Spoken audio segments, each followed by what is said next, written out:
দাগ দিয়েছে, সূর্য এঁকেছে, মেঘ, ও তো ওর 100 ভাগ দিয়ে ওইটা করছে। ওয়াটার কালার করে, কেউ প্যাস্টেল ভালো করে, তো কেউ অ্যাক্রিলিকটা ভালো করে। প্রত্যেকেরই নিজস্ব ভালো ভালো আলাদা আলাদা স্কিল রয়েছে। আচ্ছা। ওরা প্রত্যেকে আমি আমি জানেন তো এই জায়গাটাতে বিশ্বাসী না। এই যে বিভিন্ন জায়গায় বসে আঁকো প্রতিযোগিতা হয়, প্রথম দ্বিতীয় তৃতীয় বাচ্চারা পুরস্কার নিয়ে মঞ্চ থেকে নেমে যায়, আমার এটা একদম ভালো লাগে না। না কিছু যে আছে। বাচ্চাটা একদম শেষ প্রান্তে বসে আছে, একটা গোল দিয়েছে, হ্যাঁ, তার মধ্যে চোখ মুখ করেছে, দাগ দিয়েছে, সূর্য এঁকেছে, মেঘ, ও তো ওর 100 ভাগ দিয়ে ওইটা করছে।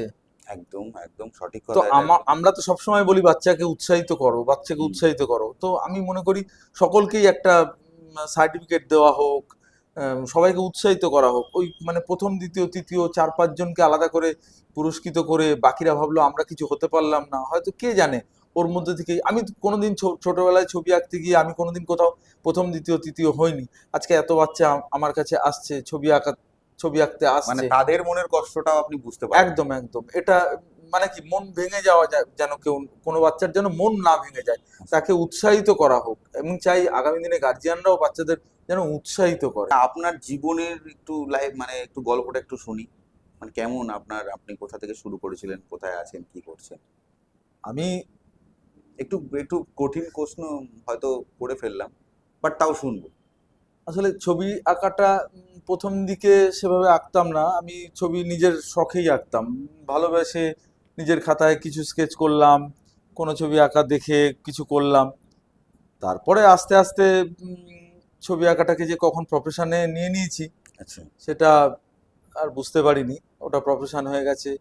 আর ভালো লাগাটা তো অবশ্যই, ওটা না থাকলে প্রফেশনটাও ভালো লাগে না। আচ্ছা আচ্ছা আচ্ছা। অবশ্যই মানে এইভাবেই প্রথম ছবি থেকেই আঁকাটা ঢুকে শুরু গেছে। হয়েছে। হ্যাঁ। আচ্ছা আচ্ছা। আজকে আপনার এই এই ছবি আঁকার জগতে মানে এই যাত্রাটা কত বছরের?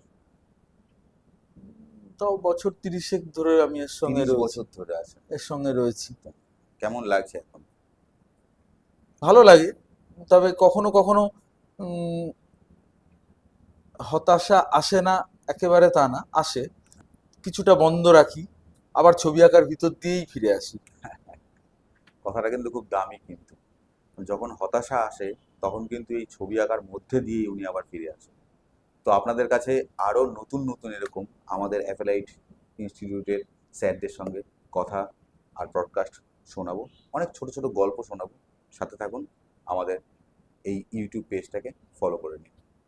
আবার পরে দেখা হচ্ছে। নমস্কার। নমস্কার।